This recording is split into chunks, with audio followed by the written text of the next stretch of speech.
Number 3 जो कि है एटीट्यूड्स एंड जॉब सेटिस्फेक्शन। कि अगर हम सेटिस्फाइड हैं अपनी जॉब से तो हमारा उसके तरफ क्या एटीट्यूड होगा और क्या हम वर्क बिहेवियर शो करेंगे, ये सब कुछ जो है हम इसके अंदर पढ़ेंगे आज। एटीट्यूड क्या होता है? एटीट्यूड असल में एटीट्यूड जो होता है वो हमारी जजमेंट्स होती हैं, हमारे इमोशंस होते हैं, हमारे एक्सपीरियंस होते हैं उसको मिलाकर जो हमारी बिलीव्स, हमारे फीलिंग्स, जो भी हमारी इंटेंशंस, सब कुछ होता है वो कहलाता है हमारा एटीट्यूड।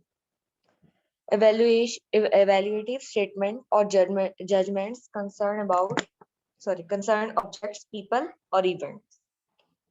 मतलब कि जो भी हमारी जजमेंट्स हैं, हमारी फीलिंग्स हैं, हमारे बिलीव्स हैं रिगार्डिंग ऑब्जेक्ट्स, पीपल और इवेंट्स, तो वो जो हमारी एक चीज बनती है वो हमारी कहलाती है, जो हमारे बिहेवियर के अंदर ऐड हो जाती है वो चीज हमारी कहलाती है एटीट्यूड।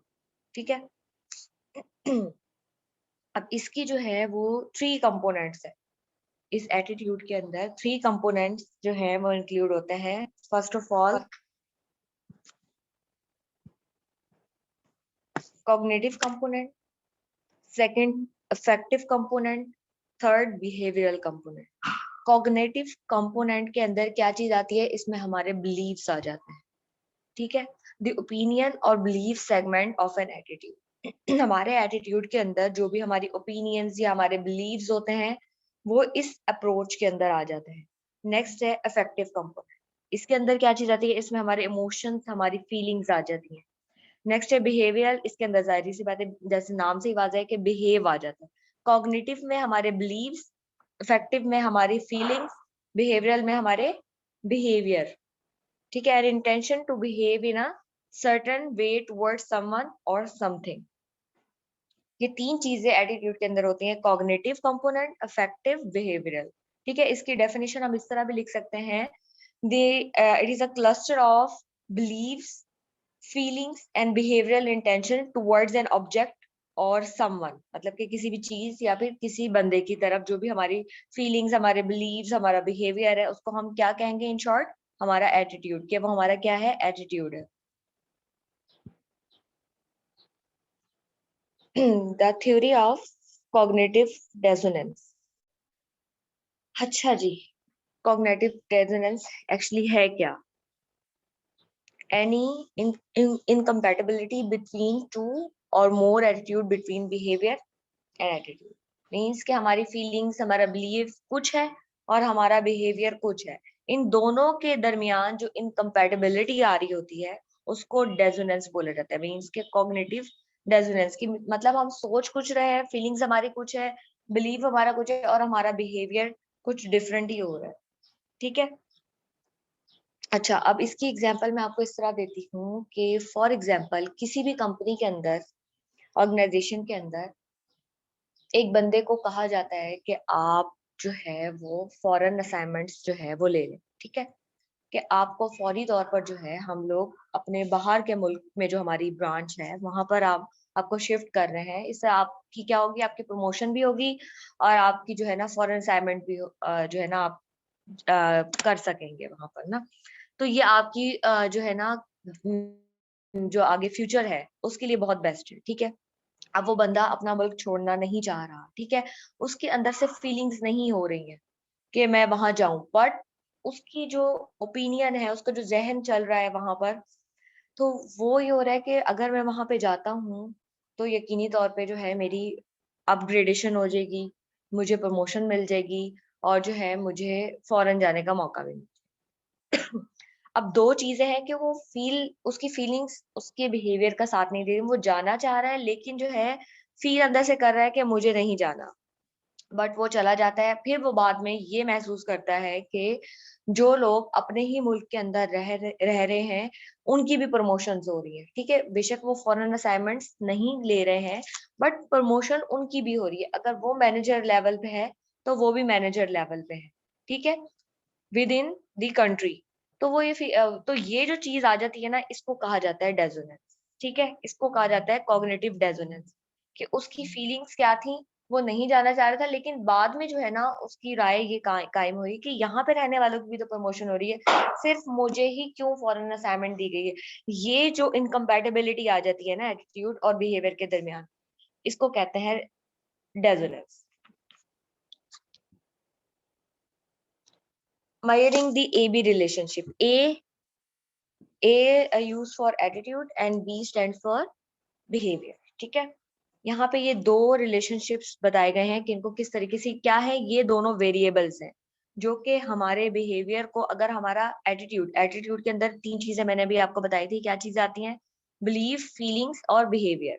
ठीक है, डिफरेंट कंपोनेंट्स जो उसके थे। फिर एटीट्यूड अगर चेंज होगा, हमारे बिलीफ्स चेंज होंगे, हमारे ओपिनियंस चेंज होंगे, हमारी फीलिंग्स चेंज होंगी, तो जाहिर सी बात है हमारी बिहेवियर के ऊपर इफेक्ट होगा।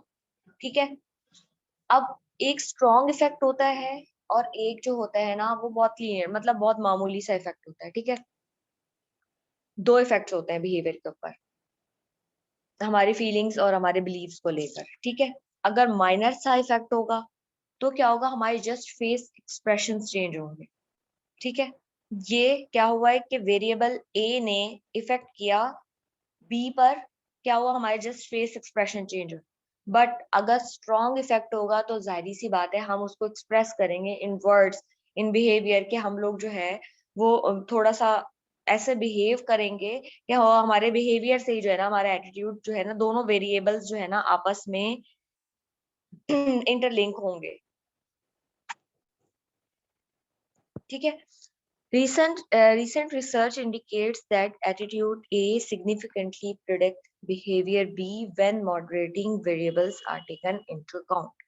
जब भी जो है moderating variables, हमारे जो different emotional episodes जो इसके ऊपर आएंगे, तो जाहिर सी बात है ये दोनों हमारे जो variables हैं इनके अंदर change आएगा। ठीक है, हम उसके अंदर प्रेडिक्ट करेंगे कोई सिग्निफिकेंट बिहेवियर या एटीट्यूड जो भी चेंजिंग होगी इसके अंदर। ठीक है, क्या होता है, किस तरह से आता है, पहले सबसे पहले एक एनवायरनमेंट परसीव किया जाता है कि एनवायरनमेंट होता है, फिर उसके अंदर कॉग्निटिव प्रोसेस चल रहा होता है। कॉग्निटिव प्रोसेस के अंदर क्या चीज आती है, हमारी एटीट्यूड आता है। एटीट्यूड के अंदर क्या चीज, तीन चीजें आ जाती हैं, बिलीफ, फीलिंग्स और हमारा बिहेवियर। ये तीनों चीजें इसके अंदर जब आती हैं, कॉग्निटिव प्रोसेस होता है, तो आगे हम अपना जो हमारा ऑर्गेनाइजेशन बिहेवियर है वो शो कर रहे होते हैं। फिर इसमें जो मॉडरेटिंग वेरिएबल आता है वो होती है हमारी इमोशंस।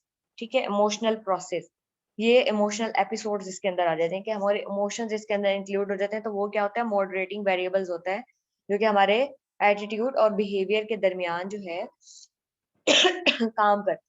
ठीक है, कि किस तरीके से हमारे फेस एक्सप्रेशन चेंज हो रहे हैं या हम उसको एक्सप्रेस कर रहे हैं हमारे बिहेवियर के जरिए, ये सारी चीजें इसके अंदर आ जाती हैं, इन्फ्लुएंस करती हैं ये दोनों variables. Attitude are used after the fact to make sense out of an action and already that has already occurred. फिर वही बात मैंने अभी आपको जो बताई है कि हमारे एटीट्यूड के जरिए जो है हमारा जो एक्शंस जो है वो शो हो रहे हो, कि हम जस्ट हमारे फेस एक्सप्रेशन, मतलब अगर माइनर इफेक्ट होगा तो जस्ट हमारे फेस एक्सप्रेशन चेंज हो रहे होंगे। अगर जो है वो स्ट्रॉन्ग जो है ना इफेक्ट होगा, मतलब हमारे इमोशनल एपिसोड्स हैं वो उसके ऊपर स्ट्रॉन्गली जो है ना इमोशनल इफेक्ट्स को यहाँ पे मॉडरेटिंग वेरिएबल्स का आगे, ठीक है, वो आ रहे होंगे तो हमारा स्ट्रॉन्गली इफेक्ट होगा कि हम उस चीज को एक्सप्रेस करेंगे। ठीक है,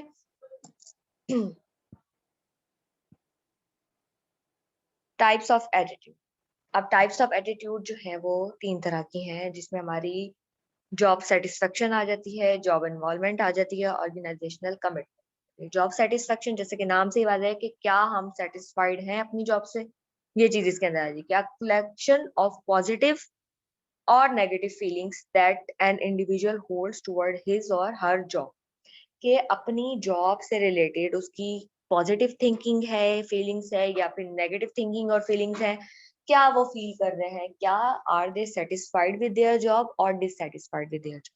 ठीक है, ये चीज किस में आ जाएगी, जॉब सेटिस्फेक्शन के अंदर। फिर आ जाती है नेक्स्ट चीज इसके अंदर, जॉब इन्वॉल्वमेंट। जॉब इन्वॉल्वमेंट क्या चीज है, जाहिर सी बात है नाम से ही आ रहा है कि क्या हम अपनी जॉब के अंदर फुली इन्वॉल्व है या नहीं है, पार्टिसिपेट कर रहे हैं, क्या अपना जो जॉब है वो सही तरीके से परफॉर्म कर रहे हैं या नहीं। Identifying with the job, actively participating in it, and considering performance important to self worth. ठीक है, कि उसने आइडेंटिफाई करना है जॉब को कि सबसे पहले कि जॉब है क्या। ठीक है, फिर क्या वो एक्टिवली अपनी जॉब के अंदर पार्टिसिपेट कर रहा है, क्या उस लेवल तक जो है वो परफॉर्मेंस दे रहा है जो उससे एक्सपेक्ट की जा रही है। ठीक है, फिर अपनी स्किल्स और अपनी एबिलिटीज को उस परफॉर्मेंस को बेहतर बनाने के लिए क्या वो यूज कर रहा है। ये सब कुछ किसमें आ जाता है, जॉब इन्वॉल्वमेंट के अंदर। जॉब सेटिस्फेक्शन में पॉजिटिव और नेगेटिव फीलिंग्स आ जाती हैं और जॉब इन्वॉल्वमेंट में हमारी एक्टिव पार्टिसिपेशन आ जाती है। नेक्स्ट है organizational commitment, identifying with a particular organization and its goal and wishing to maintain membership in the organization। ठीक है, कमिटमेंट के क्या वो बंदा जो वहां पे जॉब के अंदर जॉब कर रहा है, क्या वो कमिटेड है कंपनी से। अगर वो सेटिस्फाइड होगा और उसकी इन्वॉल्वमेंट भी होगी तो वो लॉन्ग टर्म के लिए कमिटेड होगा, वो लॉयल होगा उस कंपनी के साथ। But if he dissatisfied with his job, तो और उसकी जॉब इन्वॉल्वमेंट भी जो है ना, इन्वॉल्वमेंट भी जो है ना वो कम हो जाएगी, तो जाहिर सी बात है उसकी कमिटमेंट भी towards the organization will be reduce. ठीक है, कि वो भी रिड्यूस हो। तो इसलिए जो है आपने जो है ये इसके अंदर देखना होता है कमिटमेंट के अंदर कि क्या एक बंदा जो है वो ऑर्गेनाइजेशन के जो गोल्स हैं, जो उसकी मेंबरशिप है, क्या उसकी तरफ जो है वो कमिटेड है इन द फ्यूचर। ये सब चीजें इसके अंदर देखते हैं, ये टाइप्स ऑफ एटीट्यूड के अंदर। नेक्स्ट है ये बीसी में आ जाती है, perceived organization support, POS, degree to which employees feel the organization cares about their wellbeing. इसके अंदर ये होता है कि क्या ऑर्गेनाइजेशन अगर वो सेटिस्फाइड भी हैं, कमिटेड भी हैं, ठीक है, और वो जो है अपनी इन्वॉल्वमेंट भी शो कर रहे हैं, तो फिर वो इस लेवल पे आके ये देखने लगते हैं क्या ऑर्गेनाइजेशन उनकी वेल बीइंग के लिए कुछ कर रही है, क्या उनको एक्स्ट्रा इंसेंटिव्स वगैरह प्रोवाइड कर रही है। ठीक है, क्या उनको हेल्थ केयर फैसिलिटीज दे रही है। इस तरह की चीजें इसके अंदर इन्वॉल्व हो जाती हैं। ठीक है, POS के अंदर रिसीव्ड ऑर्गेनाइजेशन सपोर्ट, क्या ऑर्गेनाइजेशन फुली सपोर्ट कर रही है एम्प्लॉय को। फिर आ जाती है next employee engagement and individuals involve with satisfaction with and enthusiasm for the organization। अगर एम्प्लॉय अपनी जॉब से सेटिस्फाइड होगा तो जाहिर सी बात है वो एंथुजियास्टिकली अपना वर्क भी परफॉर्म करेगा विद इन द ऑर्गेनाइजेशन। उसकी एम्प्लॉय की जो एंगेजमेंट है विद इन वर्क तो वो इंक्रीज होगी। ठीक है, जॉब इन्वॉल्वमेंट और एंगेजमेंट दोनों आपस में जो है ना वो मिलती जुलती है। कि अगर सेटिस्फेक्शन लेवल हाई होगा तो जाहिर सी बात है कि एंगेजमेंट और इन्वॉल्वमेंट दोनों ही हाई होंगे। An application attitude service. ठीक है, अच्छा अब इसके अंदर क्या होता है कि सर्वे किए जाते हैं। ठीक है, डिफरेंट आपने ऑर्गेनाइजेशन के अंदर देखा होगा कि कोई ना कोई मतलब ऑनलाइन सर्वेज भी होते हैं और मैनुअल सर्वे भी होते हैं। कि वो एक पेज दे देते हैं कि are you satisfied with your job, उसके अंदर 5 ऑप्शंस होती हैं, एग्री, स्ट्रांगली एग्री, न्यूट्रल और डिसएग्री और स्ट्रांगली डिसएग्री, इस तरह की ऑप्शंस होती हैं। फिर उसमें डिफरेंट क्वेश्चंस पूछे जाते हैं जॉब से रिलेटेड, उनके वर्क एनवायरनमेंट से रिलेटेड, वहां के जो उनके को एम्प्लॉयज हैं, ठीक है, को वर्कर्स हैं, उनसे रिलेटेड, फिर उनकी जॉब स्ट्रक्चर से रिलेटेड डिफरेंट जो है ना वो उनसे क्वेश्चन पूछे जाते हैं। ये सर्वे में आ जाता है कि वो अपनी जॉब सेटिस्फाइड। अगर कहीं पे कोई प्रॉब्लम आ रही होती है तो जाहिर सी बात है जो HRM डिपार्टमेंट है वो उसको सॉल्व करने की कोशिश करते हैं। एटीट्यूड सर्विस एक्चुअली है क्या है? eliciting responses from employees through questionnaires about how they feel about their jobs, work groups, supervisors and the organization। वही बात, कैसा फील करते हैं वो अपनी जॉब से रिलेटेड, वर्क ग्रुप से रिलेटेड, सुपरवाइजर से रिलेटेड और ऑर्गेनाइजेशन से रिलेटेड। तो उससे रिलेटेड ही जो क्वेश्चंस किए जाते हैं वो उसका रिस्पॉन्ड करते हैं विद दीज ऑप्शन। ठीक है, ये एग्जांपल है सर्वे का जिसमें 5 ऑप्शंस जो है वो यूज की गई हैं, जिसके अंदर जो है वो स्ट्रांगली एग्री, हाँ, अनडिसाइडेड या फिर न्यूट्रल। ठीक है, डिसएग्री, स्ट्रांगली एग्री। फिर इसके अंदर डिफरेंट क्वेश्चंस पूछे गए हैं। ठीक है, और आपने आगे रेटिंग का एक कॉलम दिया गया है जहाँ पे आपने रेटिंग करनी है। This company is a pretty good place to work. इन 5 ऑप्शंस में से कोई सी भी एक ऑप्शन आपने लिख देनी है जो भी आपकी उससे रिलेटेड होगी। ठीक है, ये सारे क्वेश्चंस आपसे पूछे गए हैं, तो आगे आप रेटिंग देंगे कि 5 है, 4 है, 3 है, 2 है, 1 है, क्या है आपकी इससे रिलेटेड आंसर सब। तो ये सर्वे के अंदर इंक्लूड होता है। फिर attitude and work for diversity कि अगर वर्क फोर्स डाइवर्सिटी होगी तो उसके टुवर्ड्स हमारा क्या एटीट्यूड होगा, ये इसके अंदर बताया गया। Training activities that can reshape employee attitude concerning diversity. ठीक है, इसमें ट्रेनिंग्स दी जाती हैं बहुत सारी जिसमें जो है एम्प्लॉय का एटीट्यूड टुवर्ड्स डाइवर्सिटी जो है वो रीशेप किया जाता है। कैसे? Participating in diversity training that provide for self evaluation and group discussion. ठीक है, सेल्फ एवेल्युएशन सबसे पहले तो वो अपनी इवेल्युएशन करे, ठीक है, कि वो क्या उनके अंदर वो स्किल्स और एबिलिटीज हैं टू परफॉर्म द जॉब। फिर उसके बाद उनकी ग्रुप डिस्कशंस होती हैं, ठीक है, ताकि वो जो डाइवर्सिटी उनके माइंड के अंदर आ रही है वो सॉल्व हो सके। फिर volunteer work in community and social serve centers with individuals of diverse backgrounds। फिर वो वॉलंटियर वर्क भी करते हैं कुछ कम्युनिटी के अंदर, सोशल वर्क जिसको कहा जाता है, ताकि जो है डाइवर्सिटी खत्म की जाए, जहाँ पे जो है वो कल्चर या रेस जेंडर इस तरह की जो डाइवर्सिटी आ रही होती है, मतलब अब यहाँ पे जो है वो हमारा रिलीजन से रिलेटेड भी डाइवर्सिटी आ रही होती है, तो उस चीज को खत्म किया जाता है। ठीक है, सोशल सर्व सेंटर्स के जरिए या फिर वॉलंटियर वर्क के जरिए कम्युनिटी के। exploring print and visual media that recount and portray diversity issue। फिर इस तरह के जो है उनको डिफरेंट ट्रेनिंग्स के दौरान ही कुछ इस तरह की चीजें दिखाई जाती हैं जो कि विजुअली भी होती हैं और प्रिंट फॉर्म में भी होती हैं, जो कि उनके माइंड लेवल को रीशेप करती हैं। ठीक है, ताकि वो उनका एटीट्यूड डाइवर्सिटी की वजह से जो है वो चेंज ना हो।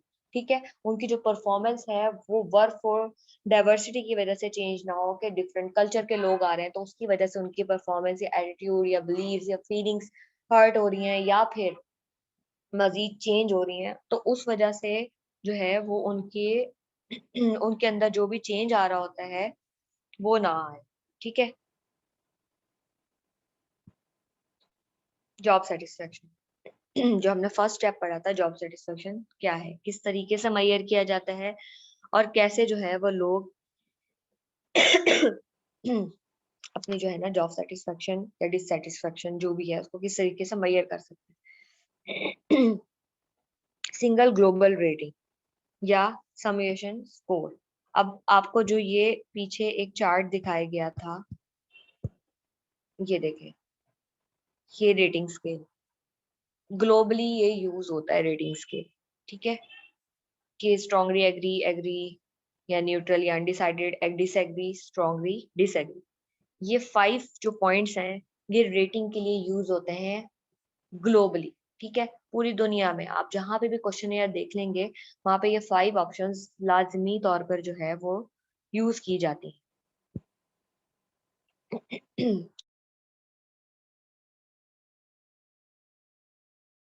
बाद में जो है ना मजीद ये सर्वे तो जस्ट क्वेश्चन होता है ना, फिर इसका मजीद प्रोसेस होता है जिससे वो रिजल्ट फाइंड आउट करते हैं। ठीक है, अच्छा फिर how satisfied are people in their job. Job satisfaction decline to, अच्छा ये यूएस के अंदर जो है ना ये सर्वे हुआ था जिसमें जो है 50.4% 2002 के अंदर जॉब सेटिस्फेक्शन लेवल जो है वो डिक्लाइन हुआ था। ठीक है, pressure to increase productivity and meet tighter deadlines, less control over work. क्या था कि उनका वर्कलोड बहुत ज्यादा हो गया था जिसकी वजह से उन पे उनको कंट्रोल नहीं था वर्क के ऊपर कि किस तरीके से किस वक्त में क्या काम किया जाए। ठीक है, फिर प्रेशर था, उनकी जो गोल्स उनको या टास्क जो भी दिए गए थे उसका टाइम पीरियड बहुत ज्यादा कम था। ठीक है, इस वजह से जो थी वो उनकी जॉब डिससेटिस्फेक्शन हो गई थी 2002 में। ये जो सर्वे जो कुछ भी ये आपका जो मैंने लास्ट में आपको एग्जांपल दी है, ये जो सर्वे किया गया था यूएस में किया गया था इन 2002, जिसमें जो है जॉब सेटिस्फेक्शन लेवल अबव 50%, 50.4% जो है वो डिक्रीज हुआ था। क्यों? वर्कलोड था, उनका कंट्रोल नहीं था वर्क पे, फिर जो है ना उनका प्रेशर था, उनकी जो डेडलाइंस थी गोल्स को या टास्क को अचीव करने के लिए वो बहुत ज्यादा कम थी। अच्छा, how employees can express dissatisfaction. 4 चीजें हैं जिससे जो है एम्प्लॉयज अपने डिससेटिस्फेक्शन लेवल को एक्सप्रेस कर सकती हैं, बता सकती हैं। ठीक है, क्या 4 चीजें हैं वो? एग्जिट, वॉइस, लॉयल्टी, निग्लेक्ट, ये 4 चीजें। अब एग्जिट के अंदर क्या है? यस अब क्या होता है कि job dissatisfaction and work behaviour, ये 4 चीजें इसके अंदर दिखाई जाती है। एग्जिट के अंदर क्या है? Behaviour direct towards leaving the organization. जैसे कि नाम से ही पता चल रहा है कि इसमें ऑर्गेनाइजेशन को एक बंदा अपने अंदर ये बना लेता है कि मैंने ऑर्गेनाइजेशन को छोड़ना ही है, बस बहुत हो गया, मैं इससे बिल्कुल डिससेटिस्फाइड हूँ, इनके काम मुझे समझ नहीं आ रहे, इनका जो भी है एम्प्लॉय टर्नओवर रेट जो है ना वो यहाँ पर इंक्रीज हो जाता है। ठीक है, एम्प्लॉयज जो है वो ऑर्गेनाइजेशन से एग्जिट करने लगते हैं, लीव करने लग जाते हैं। ठीक है, उनका डिससेटिस्फेक्शन बहुत हाई होता है यहाँ पर। ठीक है, एग्जिट करके जाहिर सी बात है वो बेटर की तरफ जाना चाहते हैं। फिर है वॉइस। अब यहाँ पे क्या होता है कि एग्जिट लेवल तो कम होता है, बट क्या होता है कि वो ऐसी ऐसे करते हैं कि कंडीशंस या फिर एनवायरनमेंट ये जो है ना वो चेंज हो जाए, कि सिचुएशन जो है वो इम्प्रूव हो जाए, इस तरह की वो अपनी ओपिनियंस देते हैं, अपनी राय देना शुरू कर देते हैं वहां पे। Active and constructive attempts to improve condition. ठीक है, वो अपनी जो है ना वो राय देना शुरू कर देते हैं मैनेजमेंट को कि ये चीज इम्प्रूव की जाए, सिचुएशंस को इम्प्रूव किया जाए। ठीक है, चेंज लाया जाए। ठीक है, जो जिस तरह चल रहा है वो इस तरह ना हो, थोड़ा बहुत चेंज होगा तो जाहिर सी बात है मे बी पॉसिबल कि हमारा जो है ना इस चेंज की वजह से सेटिस्फेक्शन लेवल चेंज हो जाए, मतलब डिससेटिस्फेक्शन से हम सेटिस्फेक्शन की तरफ आ जाए। एग्जिट के अंदर तो वो सेटिस्फाइड होते ही नहीं है ना, वो स्ट्रांगली डिससेटिस्फाइड होते हैं, इसलिए वो ऑर्गेनाइजेशन लीव कर देते हैं। बट वॉइस के अंदर ये होता है कि वो कहीं ना कहीं चाह रहे होते हैं कि हम लीव ना करें, बल्कि अगर ये चेंज आ जाए तो हम ऑर्गेनाइजेशन के साथ स्टे करेंगे। फिर आता है लॉयलिटी। लॉयलिटी के अंदर क्या चीज आ जाती है? Waiting for conditions to improve. इसमें ये होता है कि बस खामोशी से, सफर in silence, suffer in silence होता है कि खामोशी से इंतजार किया जाता है कि कोई ना कोई आकर जो है ना उनका मसला हल कर देगा। वो बस अपना काम कर रहे होते हैं, जो कर रहे हैं, जिस तरह से रूटीन चल रही है वो चल रहे होते हैं, उनको कोई फर्क नहीं पड़ रहा होता कि क्या है, ना वो चेंज चाह रहे होते हैं ना वो लीव करना चाह रहे होते हैं, बस वो बस गुजारा कर रहे होते हैं। यहाँ गुजारे वाले लोग आ जाते हैं। ठीक है, सफर इन साइलेंस। तो वो और बस ये इंतजार कर रहे होते हैं कि हो जाएगा, सब कुछ ठीक हो जाएगा। ठीक है, गेट रिजॉल्व बाय अदर्स, कि दूसरे लोग जो है आकर रिजॉल्व कर देंगे मामले को। फिर आता है निग्लेक्ट। अच्छा, वो असल में इसलिए भी ये सब कुछ कर रहे होते हैं कि उन्हें पता होता है, वो इतने लॉयल हो चुके होते हैं कंपनी के अंदर कि कभी भी कोई फॉल्स सिचुएशन या फिर इस तरह की सिचुएशन आ जाती है तो उनको ये पता होता है कि ये रिजॉल्व हो जाएगी टाइमली, अभी नहीं हो रही तो कभी ना कभी जाकर ये रिजॉल्व हो जाएगी, तो इसलिए वो आराम से। फिर neglect, allowing conditions to work. इसके अंदर ये होता है कि वो निग्लेक्ट करना शुरू कर देते हैं, कि जब उनका डिससेटिस्फेक्शन लेवल बहुत ज्यादा हाई होता है तो क्या करते हैं कि उनकी एफर्ट्स टुवर्ड्स द वर्क वो रिड्यूस होने लग जाती हैं। ठीक है, वो क्वालिटी वर्क या क्वालिटी चीजें नहीं दे रहे होते। ठीक है, उनकी क्वालिटी की तरफ अटेंशन जो है वो रिड्यूस हो जाती है। ठीक है, और फिर क्या होता है कि वो एब्सेंटिज्म, मतलब कि एब्सेंट होने लगते हैं बार बार, जो है वो या तो लेट आते हैं या फिर एब्सेंट होते हैं, मतलब वो हर अपने काम को या अपनी रिस्पॉन्सिबिलिटीज को निग्लेक्ट करने लग जाते हैं, कि हमने जो है इसको निग्लेक्ट कर दिया है, बस अपना जिस तरह चल रहा है वो चल रहा है, या तो आते नहीं है या फिर लेट आते हैं या फिर क्वालिटेटिव वर्क नहीं देते, अपनी एफर्ट्स को कम कर देते हैं। निग्लेक्शन के अंदर ये चीज आ जाती है। ठीक है, एग्जिट के अंदर लीव कर देते हैं, वॉइस के अंदर वो चेंज चाहते हैं, लॉयलिटी के अंदर सॉरी सफर इन साइलेंस होता है, निग्लेक्ट के अंदर जो है कंडीशन बहुत वर्स होती है कि वो अपनी परफॉर्मेंस ही नहीं दे रहे होते। चाहिए इसका एक चार्ट है, रिस्पॉन्सेस टू जॉब डिससेटिस्फेक्शन। अच्छा, इसके अंदर क्या है? चार्ट के अंदर आपने देखा होगा ऊपर नॉर्थ साइड पे एक्टिव है, उससे बिल्कुल नीचे साउथ पे पैसिव है, ईस्ट पे कंस्ट्रक्टिव है, वेस्ट पे डिस्ट्रक्टिव है। ठीक है, अब इसके अंदर ये है डिस्ट्रक्टिव और एक्टिव में क्या आ रहा है, हमारा एग्जिट आ रहा है, कि मतलब वो लोग विलिंग है पूरी तरीके से कि हमने लीव करना है, डिस्ट्रक्टिवनेस हो गई उनके अंदर। फिर कंस्ट्रक्टिव के कहीं ना कहीं उनके अंदर ये चीज है कि कंस्ट्रक्टिविटी है कि कहीं ना कहीं ये चीज हम लोग टैकल कर लेंगे। ठीक है, वहां पे वॉइस आ जाती है कि वो चेंज चाह रहे होते हैं। ये दोनों चीजें किसमें आती हैं, एग्जिट और वॉइस, एक्टिव के अंदर। फिर है पैसिव। पैसिव के अंदर डिस्ट्रक्टिव और पैसिव, मतलब कि जहां सिचुएशन बहुत ज्यादा जो है वो हार्श हो रही होती है, खराब हो रही होती है, वो हो जाती है चीज निग्लेक्ट। ठीक है, निग्लेक्शन के अंदर आ जाती है कि आप बिल्कुल भी परफॉर्म नहीं कर रहे होते, आप बिल्कुल भी वर्क के ऊपर तवज्जो नहीं दे रहे होते, बिल्कुल भी परफॉर्म नहीं कर रहे होते, एब्सेंट रहने लग जाते हैं। ठीक है, ये सारी चीजें किस में आती है, डिस्ट्रक्टिवनेस के अंदर। ठीक है, डिस्ट्रक्टिव है और पैसिव है। फिर लॉयलिटी, पैसिव तो है बट क्या है, कंस्ट्रक्टिव है, कि वो लोग लगे हुए तो हैं कंपनी के साथ, बेशक जो है वो पैसिव हैं बट फिर भी लगे हुए हैं काम करने के लिए कि चलो कहीं ना कहीं चेंज आ जाएगा। ठीक है, ये चार्ट आप लोगों ने याद रखना है। ठीक है, ये ऑब्जेक्टिव पॉइंट ऑफ व्यू के हिसाब से बहुत जो है ना वो इम्पोर्टेंट है ये चार्ट।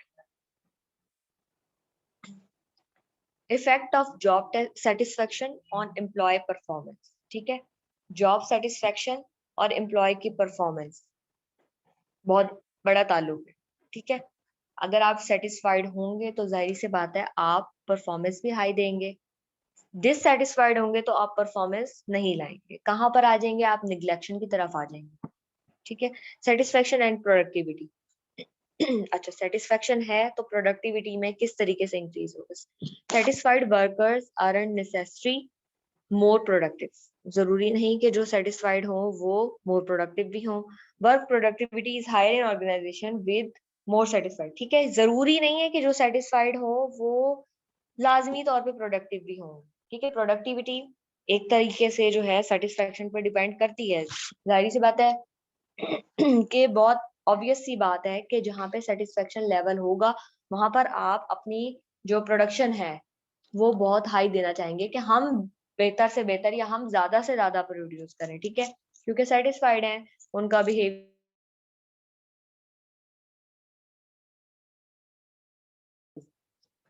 के satisfied employees have fever avoidable absence. ठीक है, कि वो एब्सेंट नहीं होंगे। अगर जो एम्प्लॉयज सेटिस्फाइड हैं तो वो चाहेंगे कि बस हम डेली बेसिस पे अपना काम करते रहें, निग्लेक्शन वाले लोग यहाँ पे नहीं आएंगे। ठीक है, यहाँ पे कौन कौन से लोग आएंगे, लॉयल लोग आएंगे और वॉइस वाले लोग आएंगे। ठीक है, जो वॉइस जनरेट कर सके, यहाँ पे वोट लोग आ जाएंगे। कि वो सेटिस्फाइड भी हैं, जाहिर सी बात है, फिर उनकी एब्सेंटिज्म कम होगी। लेकिन जो डिससेटिस्फाइड होंगे, जाहिर सी बात है उनकी एब्सेंटिज्म इंक्रीज होगी। ये एम्प्लॉय के बिहेवियर के अंदर इफेक्ट आ रहा होता है, सेटिस्फेक्शन एंड परफॉर्मेंस के अंदर। फिर सेटिस्फेक्शन एंड टर्नओवर, यहाँ पे एग्जिट जो है ना वो चीज आ जाएगी कि satisfied employees are less likely to quit. जो सेटिस्फाइड लोग होंगे वो जल्दी क्विट नहीं करेंगे बनिस्बत उनके जो डिससेटिस्फाइड होंगे। जाहिर सी बात है वही ऑर्गेनाइजेशन को लीव करेंगे जो डिससेटिस्फाइड होंगे। Organization take actions to retain high performance to weed out lower performance.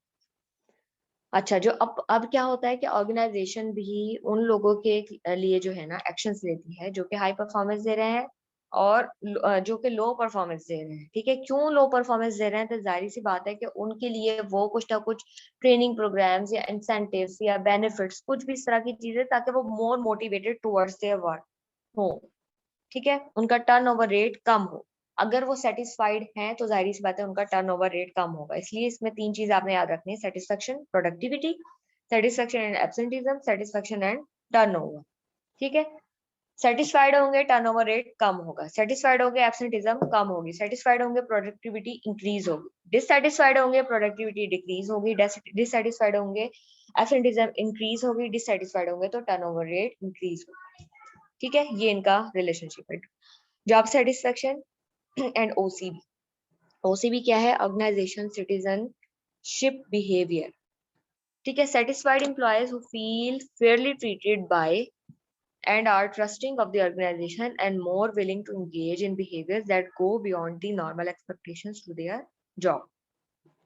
ठीक है, ऑर्गेनाइजेशन सिटीजनशिप बिहेवियर क्या है कि सेटिस्फाई जो एम्प्लॉयज हैं वो ये फील करेंगे कि उनके साथ बेटर तरीके से जो है वो ट्रीट किया जा रहा है, जो उनका बॉस है वो बहुत फेयर तरीके से जो है ना उनसे बात करता है, उनके ऊपर ट्रस्ट करता है, ठीक है। तो वो जो है वो उनका सेटिस्फेक्शन लेवल इंक्रीज होगा और वो मोर engage with their work and performance होंगे, ठीक है।